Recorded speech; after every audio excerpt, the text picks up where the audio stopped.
Hi welcome to our north veg kitchen.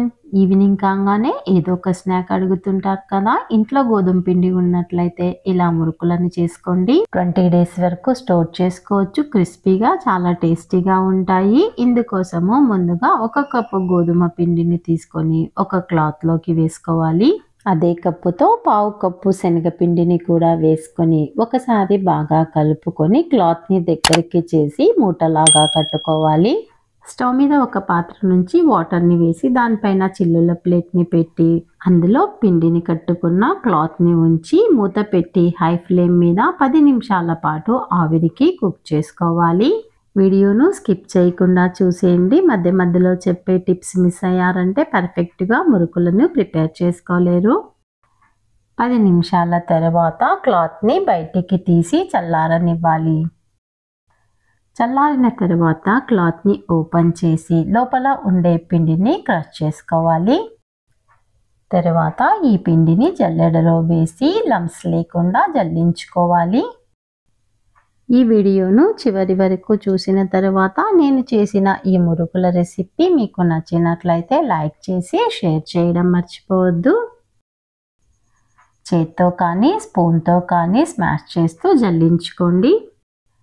తర్వాత ఇందులోనికి టేస్ట్కి సరిపడినంత సాల్ట్ని, 1/2 స్పూను కారాన్ని, కొద్దిగా పసుపును వేసుకోవాలి. 1/2 స్పూను వామును క్రష్ చేసి వేసుకోవాలి. 1 స్పూను తెల్ల నువ్వులను, కొద్దిగా ఇంగువను వేసుకోవాలి. ఇంగువ వేసుకోవడం ఇష్టం లేకపోతే స్కిప్ చేసేయండి. 2 టేబుల్ స్పూన్ల కాచిన ఆయిల్ని వేసుకోవాలి. ఆయిల్ ప్లేస్లో వెన్నని కూడా వేసుకోవచ్చు. స్పూన్తో ఒకసారి కలిపి తర్వాత చేత్తో ఆయిల్ మొత్తం పట్టే విధంగా పిండిని కలుపుకున్న తర్వాత కొద్దిగా వాటర్ని వేస్తూ సాఫ్ట్ డోను ప్రిపేర్ చేసుకోవాలి. పిండిని కలుపుకున్న తర్వాత 2 పార్ట్స్గా డివైడ్ చేసుకోవాలి. మురుకులను ఒత్తుకోవటానికి 3 హోల్స్ ఉన్న బిళ్ళనైతే తీసుకుంటున్నాను. మీకు ఏ షేప్ చేయాలి అనుకుంటున్నారో ఆ బిళ్ళని యూజ్ చేసుకోండి. తర్వాత మురుకుల గుట్టం లోపలి భాగాన ఆయిల్ని అప్లై చేసుకొని తడిపి ఉంచుకున్న పిండిని లోపలికి పెట్టి లాక్ చేసుకోవాలి. బటర్ పేపర్ పైన కానీ పాలిథిన్ కవర్ పైన కానీ లేదా ప్లేట్ పైన కానీ మురుకులను ఒత్తుకోవాలి. ఇలా ప్లేట్లోకి ఒత్తుకున్న తర్వాత కాల్చుకోవచ్చు లేదా డైరెక్ట్గా ఆయిల్లో అయినా కూడా ఒత్తుకోవచ్చు. ఇలా ప్లేట్ నిండా మురుకులను ఒత్తుకున్న తర్వాత స్టవ్ పైన కడాయిని పెట్టి డీప్ ఫ్రైకి సరిపడా ఆయిల్ వేసి ఆయిల్ బాగా హీట్ అయిన తర్వాత ఒత్తి పెట్టుకున్న మురుకుల్ని ఆయిల్లో వేసుకొని హై ఫ్లేమ్ మీద కాల్చుకోవాలి. ఆయిల్ అనేది బాగా హీట్ ఉండాలి. హై ఫ్లేమ్ మీద మాత్రమే కాల్చుకోవాలి. మురుకులను ఆయిల్లో వేయగానే టర్న్ చేయకూడదు, అలాగే వదిలేయాలి. ఒకవైపు బాగా కాలిన తర్వాత రెండవ వైపు టర్న్ చేసి రెండవ వైపు కూడా కాలిన తర్వాత ప్లేట్లోకి తీసేసుకోవాలి.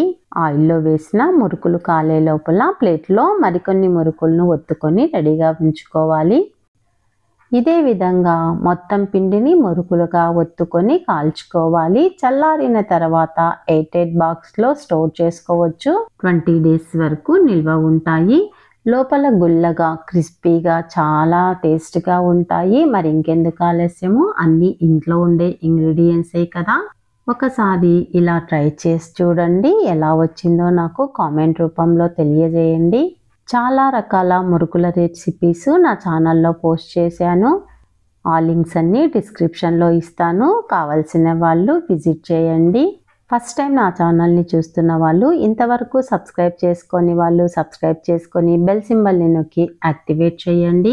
ఫర్దర్గా నేను వీడియో పోస్ట్ చేయగానే మీకు నోటిఫికేషన్ అనేది వస్తుంది. మిస్ కాకుండా ప్రతి వీడియోను మీరు ఎంజాయ్ చేయగలుగుతారు.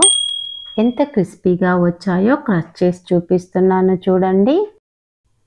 Thank you for watching.